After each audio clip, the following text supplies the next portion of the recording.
கடந்த வாரம் தமிழ்நாடு அரசியலை அதிர வைத்த 10 முக்கிய நிகழ்வுகள். தமிழ்நாடு அரசியல் கடந்த வாரம் பல முக்கிய திருப்பங்களை சந்தித்தது. ஆட்சி, எதிர்க்கட்சி, கூட்டணி அரசியல், நிர்வாக மாற்றங்கள் என பல்வேறு விவகாரங்கள் அரசியல் அரங்கில் பேசுபொருளாக மாறின. முதலில் முதல்வர் விஜய் தலைமையிலான அரசு பல முக்கிய IAS அதிகாரிகள் மற்றும் மாவட்ட ஆட்சியர்களை மாற்றியமைத்தது. புதிய அரசின் நிர்வாக திசையை வெளிப்படுத்தும் நடவடிக்கையாக இது பார்க்கப்படுகிறது. அதேபோல் ஜூன் 1 முதல் செயலகத்தில் பயோமெட்ரிக் மற்றும் ஃபேஸ் ஐடி வருகை பதிவு கட்டாயமாக்கப்படும் என்ற அறிவிப்பு அரசு நிர்வாகத்தில் வெளிப்படைத்தன்மை மற்றும் ஒழுங்கை வலுப்படுத்தும் முயற்சியாக கவனம் பெற்றது.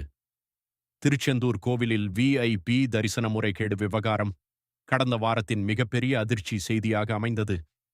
அறநிலையத்துறை அமைச்சர் ரமேஷ் மேற்கொண்ட மறைமுக ஆய்வில் பணம் வசூல் செய்யப்பட்டதாக கூறப்படும் தகவல்கள் வெளிவந்தன.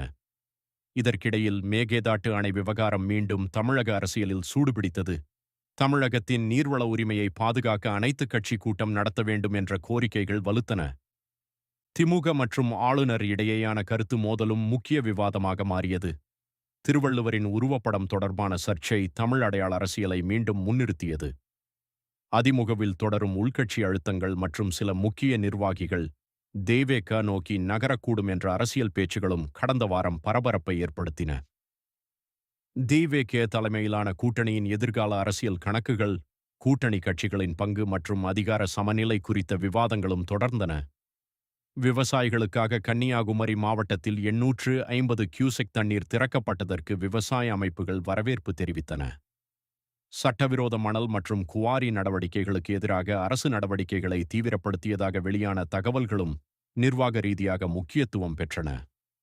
இவற்றையெல்லாம் தாண்டி தமிழ்நாடு பாரம்பரிய திமுக அதிமுக அரசியலை கடந்து புதிய பல்முனை அரசியல் கட்டமைப்பை நோக்கி நகர்கிறதா என்ற விவாதம் அரசியல் ஆய்வாளர்கள் மற்றும் சமூக ஊடகங்களில் தொடர்ந்து பேசப்பட்டது.